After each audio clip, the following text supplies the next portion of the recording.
স্বজনদের সঙ্গে ঈদ আনন্দ ভাগাভাগি করে নিতে ঢাকা ছেড়েছেন বেশিরভাগ কর্মজীবী মানুষ। তাই রাজধানী থেকে সাময়িক বিরতি নিয়েছে চিরচেনা ব্যস্ততা আর কর্মচাঞ্চল্য। ঈদের দিন সকাল থেকে রাজধানীর প্রধান প্রধান সড়কগুলো ছিল প্রায় ফাঁকা।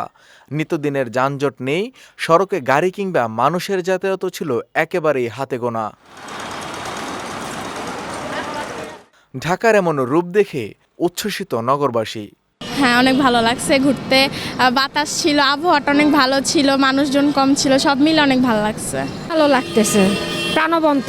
বেসিক্যালি তো মানুষ এই ঢাকাটাই চায়। ঢাকা যে সুন্দর, কত আরাম। সুন্দর হয়, ভালো হয়, এরকম মনোরম পরিবেশ, সুন্দর মেলা খোলা ভালো লাগে আর কি।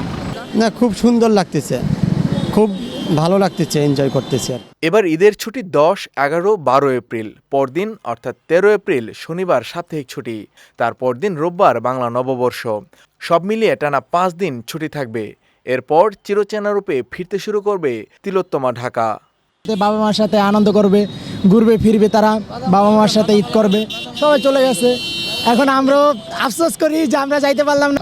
আজকাল সিঙ্গাল মিঙ্গাল নাই, জ্যাম ট্যাম নাই, ফাঁকা ফাঁকা লাগা চালাইতে মজা লাগে আর কি। কিন্তু যাত্রী তো কম, ইনকামও কম। ফাঁকা নগরীতে অনাকাঙ্ক্ষিত ঘটনা রোধে সতর্ক রয়েছে আইনশৃঙ্খলা বাহিনী। সেজন্য বিশেষ নিরাপত্তা ব্যবস্থা গ্রহণ করেছে ঢাকা মহানগর পুলিশ ও র্যাপিড অ্যাকশন ব্যাটালিয়ন। নারীর টানে বাড়ি ফিরেছে ঘরমুখ মানুষ, তাই ফাঁকা হয়ে পড়েছে এই মেগাসিটি ঢাকা। এই সুযোগে বাড়তে পারে চুরি ছিনতাইয়ের মতো ঘটনা। তাই সংশ্লিষ্টরা বলছেন এই সময় বাড়তি সতর্কতা অবলম্বন করা প্রয়োজন। মানিক মোহাম্মদ ওমর, বিজয় টিভি, ঢাকা।